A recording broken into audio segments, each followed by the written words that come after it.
Welcome and good afternoon. My name is Kamish Orr, and today we're going to take a look at the best teams of the 1960s in the American League.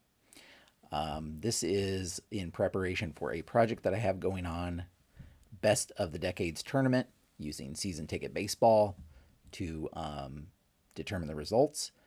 And so, in preparation for that, I've taken the top 5 American League and top 5 National League teams to enter the tournament.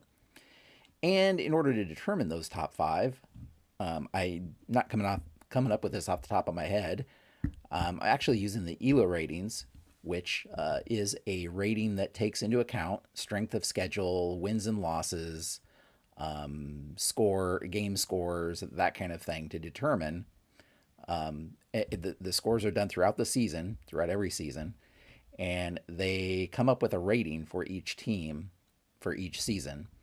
And the ELO ratings actually were determined for every team from the beginning of baseball history till I think 2016 or 2017. So I simply sorted the for the 1960s and took the top 5 American League teams, the top 5 National League teams to determine who would enter the tournament.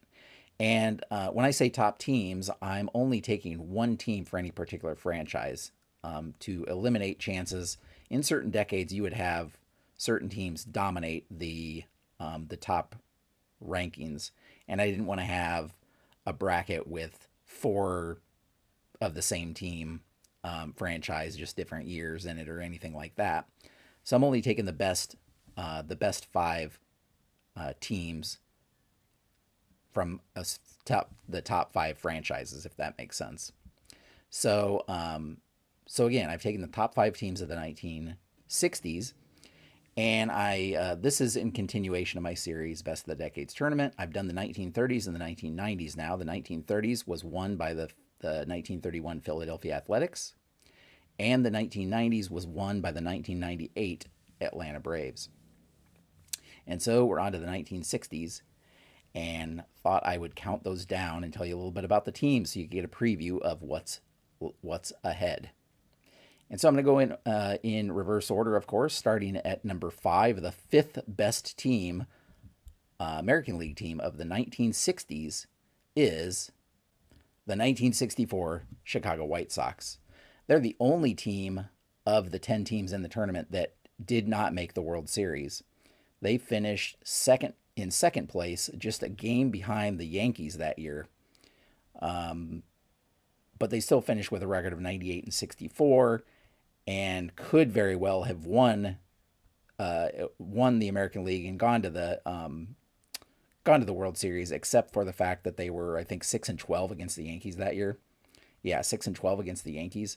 There are a couple key games down the stretch. If they would have even won one of those other games, then they would have been in first place, but they didn't. I guess the key thing about this team is that they were not a good hitting team. They ranked near the bottom, actually, in runs scored. They just had great pitching to more than make up for it. So to give you an idea of the players on the team, and the team lineup kind of changed throughout the year, but at the end of the season, they had Mike Hirschberger in center field, leading off. Batting second was right fielder Floyd Robinson. Third was Ron Hansen at short. Fourth was Bill Skowron. He was their cleanup hitter. Pete Ward was number 5. Tom McGraw was number 6 in left field. And Al Weiss was playing second base for him, batting 7th. And then Camilo Carrion was their catcher. I don't know if I'm pronouncing that correctly. This was before I was born, but so I'm making my best run at this. This was before the DH. The DH wasn't around yet, but actually in the tournament, every team will have a DH. So that's something just to kind of keep in mind. There will be a DH for the teams in the tournament. Pitching for the 64 White Sox that year were Gary Peters. He was a 20-game winner. He was 20-8. Juan Pizarro was 19-9. Joe Horlin, 13-9. And John Buzzhart, 10-8. Those are their top 5 in terms of games started, or top 4 in terms of games started. And they did have Hoyt Wilhelm. Hoyt Wilhelm was closing out games for him that year. So again, not a very great hitting team at all. I think the team batting average was 240 something or 250 something. So not a big hitting team, but they had the pitching to get it done. They just came up one game short at the end of the year. So that's the 5th ranked team. Coming in at number 4 is the 1965 Minnesota Twins. And the 1965 Minnesota Twins was just their 5th season. 5th season for their franchise, actually, that playing in Minnesota. So kind of a fairly new place to play for them. They were 102-60 that year. They won the American League, and I guess other notable things. They had 6 All-Stars that year. 6 Twins were All-Stars, and the All-Star game was played at their home park, Metropolitan Stadium. So another thing of note, they had the AL MVP. Zoilo Versalles was the AL MVP that year. He won a Gold Glove. Top player on their team, of course, and they had a couple of they had a 21 game winner as well. So if we take a look at their starting position players, you had Earl Batty catching for them, Don Minchner at first base, Jerry Kindle at second, Rich Rollins at third, Zoilo Versalles again at short, Bob Allison in left, Jamie Hall in center, and Tony Oliva in right field. Of course, they also had Harmon Killebrew on that team, and he played quite a few games for him as well. And in terms of pitchers, they had Mudcat Grant was their 21 game winner, 21-7. Jim Cott played on that team, 18-11. Jim Perry, Camilo Pascual, and then so that was their primary pitchers. And Al Worthington was their top reliever. He had 21 saves that year. So once again, that was the 1965 Minnesota Twins, coming in at number 4 for best AL teams of the 1960s. The 3rd best AL team of the 1960s is the 1968 Detroit Tigers. Very, very, very, very famous year. The year of the pitcher, of course, 1968. Denny McLain won the Cy Young for the team, and was the AL MVP. He won 31 games. Also notable, Mickey Lolich had 3 complete games in the World Series and won all 3. So that was kind of crazy. They were 103-59 that year. And just when you think of pitching dominance, this is one of the teams that definitely comes to the top when you think of pitching dominance.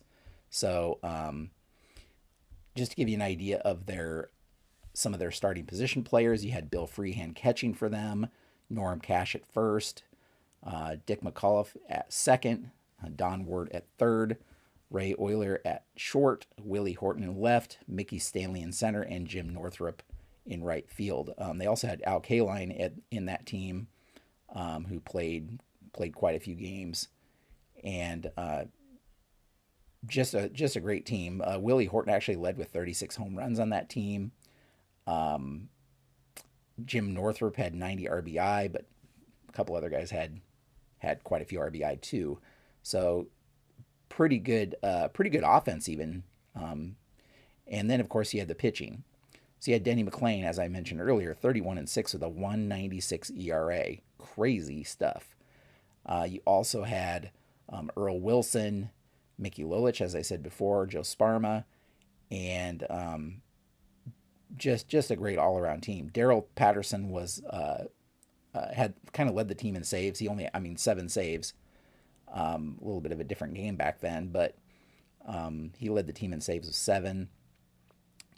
You had some great relievers on the team as well.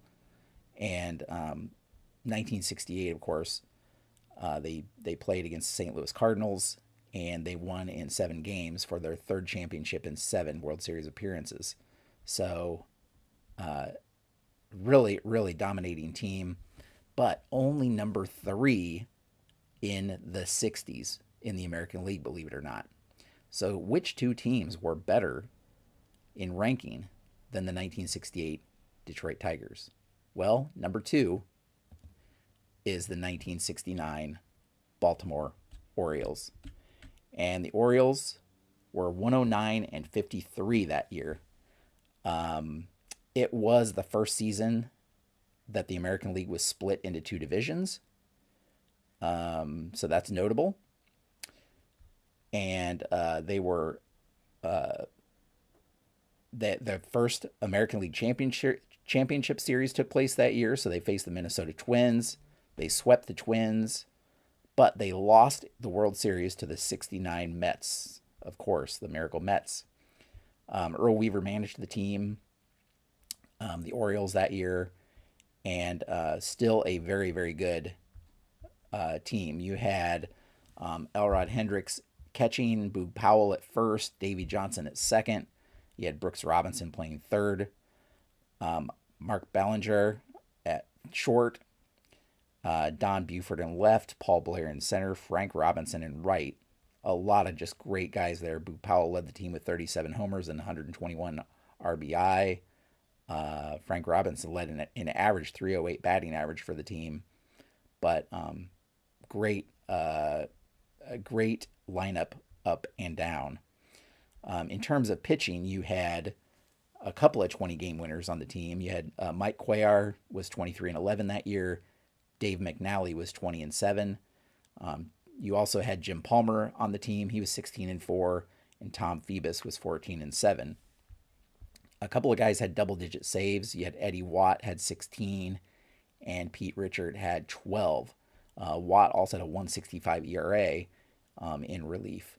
So again, a very good team, potentially dominating team. We'll see how they do in the tournament, but they were only number 2.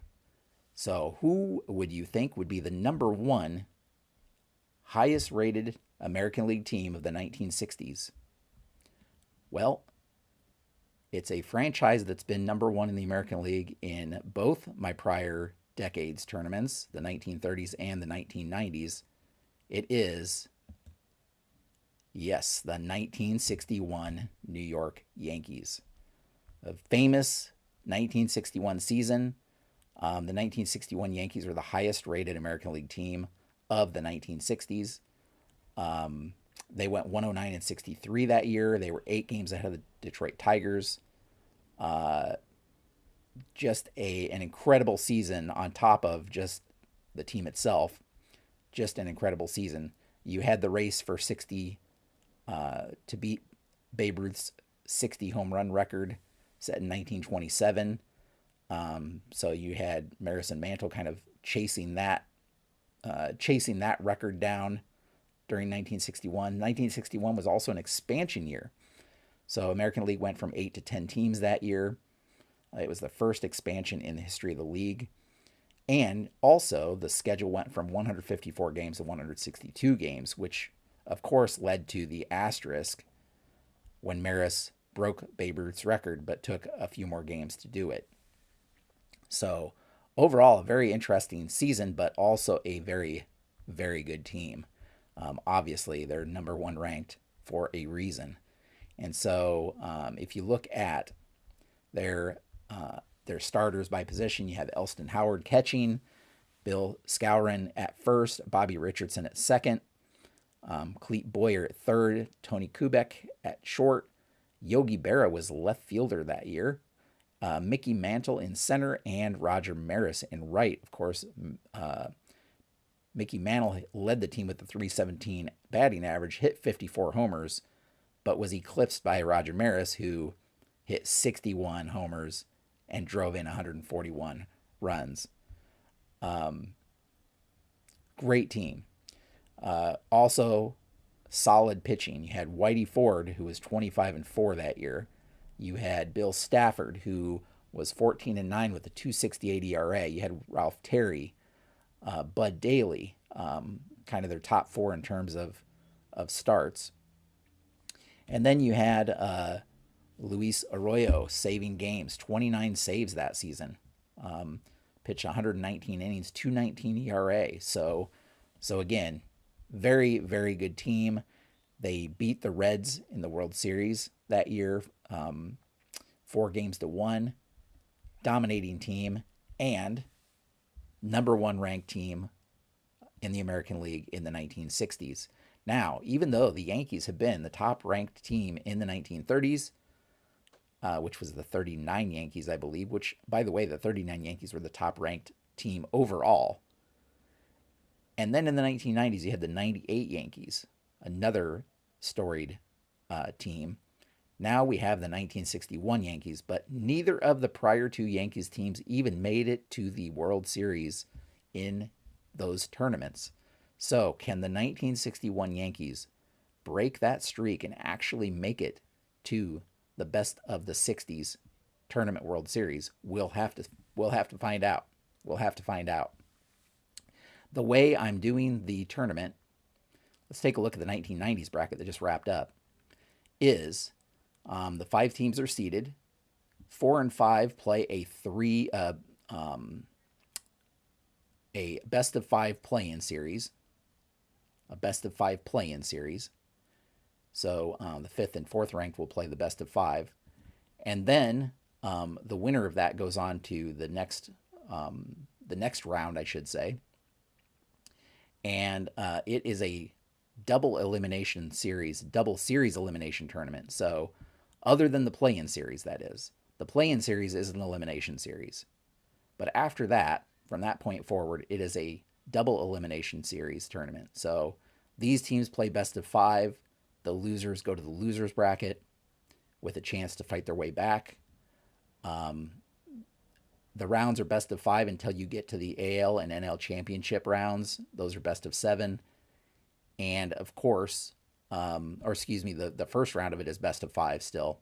But if there needs to be a second series because it's double elimination, so if the loser bracket team beats the winners bracket team who hasn't lost a series yet in that first round, then they go to a best of 7.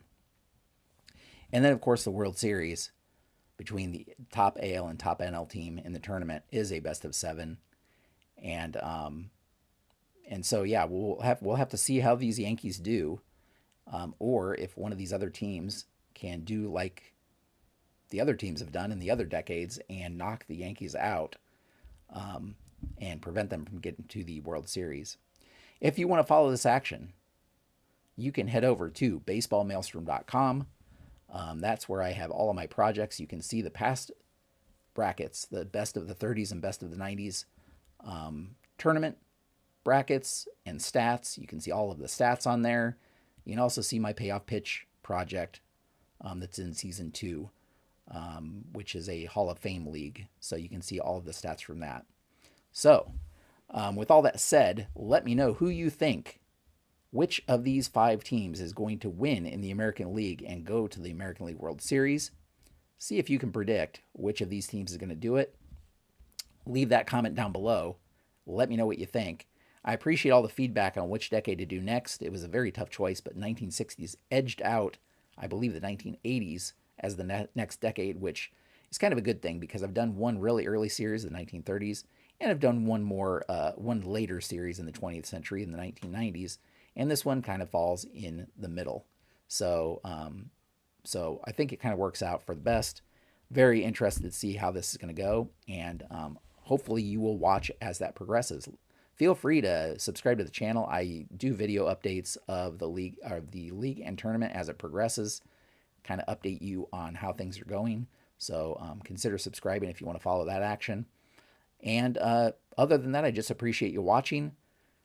Thank you so much. And until next time, have a great evening.